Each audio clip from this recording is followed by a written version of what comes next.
परम पिताजी जीव जंतुओं से भी अथाह प्रेम किया करते थे। निसंदेह कोई पशु फसल को चर रहा होता या कोई नुकसान पहुंचा रहा होता तो आप जी ने कभी भी किसी जीव को नहीं दुत्कारा, हमेशा प्रेम का ही व्यवहार किया। ऐसे समय पर या तो आप जी चुपचाप उसके समीप से गुजर जाते या खड़े होकर उसे प्रेम से निहारते रहते। एक दिन पूजनीय माता आसकौर जी ने आप जी को खेत का निरीक्षण करने का आदेश दिया, क्योंकि गांव के अन्य व्यक्तियों ने माता जी को सूचना दी कि एक भैंसा प्रतिदिन आपके खेतों में ही चरता रहता है और इस प्रकार वह भैंसा फसल को भारी नुकसान पहुंचाता है। पूजनीय माता जी का आदेश पाकर आप जी ने प्रतिदिन खेतों में निगरानी हेतु जाना प्रारंभ कर दिया। उधर भैंसा भी नित्य की भांति आप जी के खेत में चरने लग जाता। आप जी उस भैंसे को चरते हुए देखते रहते पर उसे कुछ नहीं कहते। लोगों ने उस खेत का नाम भैंसे वाला खेत रख दिया। वह खेत आज भी इसी नाम से प्रसिद्ध है। एक दिन एक व्यक्ति ने घर आकर पूजनीय माताजी को आप जी की शिकायत की। माताजी ने इस विषय में आपसे पूछा तो आप जी कहने लगे, माताजी क्या करते? यदि उसे अपने खेत से निकालकर पड़ोसी के खेत की ओर भगा देते हैं तो यह भी अच्छी बात नहीं है। वह पशु है, कहीं तो चरेगा ही, अपना पेट तो उसने भी भरना है।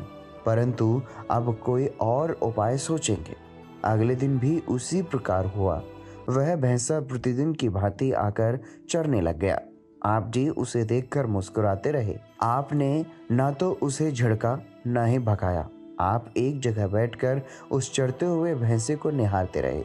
अपनी भूख शांत करने के उपरांत वह भैंसा आप जी के चरणों में आकर बड़े आराम से बैठ गया। आप जी ने स्नेहिल दृष्टि से उस भैंसे को निहारा, उसके शरीर पर हाथ फेरा और माथे व सींगों को प्यार से सहलाया। आपके पावन ईश्वरीय स्नेह को पाकर भैंसा इतना भाव विभोर हो गया कि आप जी के पावन चरणों व कोमल हाथों को प्रेम से चाटने लगा। इसमें उसने जिस खुशी व आनंद का अनुभव किया होगा वही जान सकता था, किंतु उसकी आंखों से बहती अश्रुधारा से स्पष्ट था कि वह आप जी के द्वारा दिए गए स्पर्श में अलौकिक सुख का अनुभव कर रहा था। आप जी ने उसके माथे को प्यार से सहलाते हुए फरमाया, भाई भक्ता, एक जगह खड़े होकर मत चरा कर, बारी बारी से प्रत्येक खेत में चर लिया कर। अब हमारी शिकायत होने लगी है। उस दिन के उपरांत किसी ने भी उस भैंसे को किसी खेत में खड़े होकर चरते नहीं देखा। जब तक वह भैंसा जीवित रहा, चलते चलते ही चरता था और जब पेट भर जाता था तो वहीं एक तरफ बैठकर आराम कर लेता।